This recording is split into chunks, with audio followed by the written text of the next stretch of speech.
मगाशी कीर्तनाने सांगितलं तुझं अर्जी अभिनंदन. आता हे एकट्याचं अभिनंदन किती दिवस करायचं?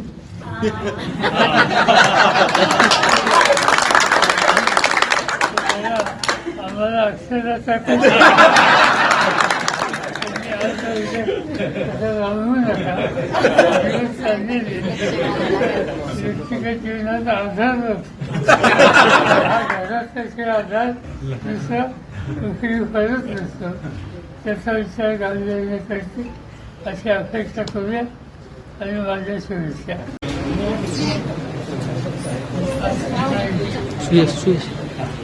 अचानकपणे काही सरकारने की आज शिबिराचा अर्ज आणि तेव्हा सगळ्यांची इच्छा आहे की माझ्या उपस्थितीमध्ये केक कापावा.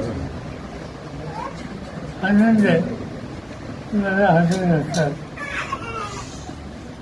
मी विचार करत होतो की जमाना किती बदलत आहे. वाढदिवस होतो पण लहान गावी सुद्धा आता केक यायला, केक कापायला लागले. लोक त्याच्यात लक्ष राहतात. मला आठवत आहे की माझ्या लहानपणी वाढदिवस असला तर गुळ शेंगदाणे किंवा गुळ खाऊन हे दिलं जायचं. आता ते सगळे जेल बदलले. आनंद आहे की गेले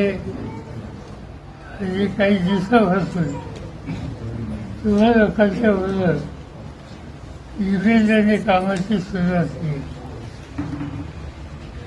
त्याचा स्वभाव लोकांची नम्रतेने बोलण्याचा आहे, सुसंवाद ठेवायचा आहे आणि जे काही आपल्या पद्धतीने करता येईल ते करण्याचा प्रयत्न करावा.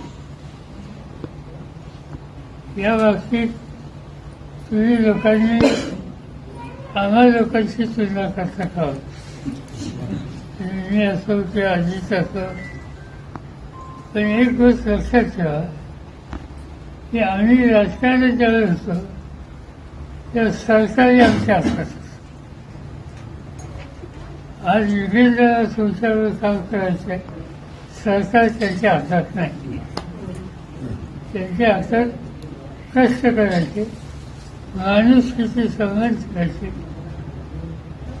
लोकांशी जेवढा संपर्क ठेवता येईल तेवढा ठेवायचा, हेच आहे.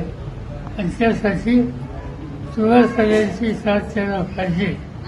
आणि त्याबरोबर सत्तेची अपेक्षा आज यासाठी आपण चर्चा करावी. मी काही अधिक बोलण्याच्यासाठी या ठिकाणी मगाशी कीर्तनाने सांगितलं तुझं अर्जी अभिनंदन. आता हे एकट्याचं अभिनंदन किती दिवस करायचं?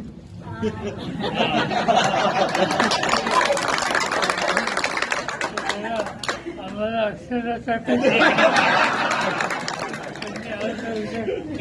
राहू नका. दिवस चाललेली व्यक्तिगत जीवनात आधार नसतो.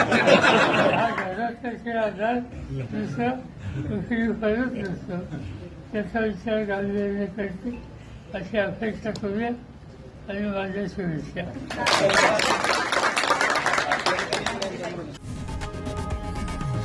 लोकशाही मराठी ऐका, पहा, जागरूक रहा.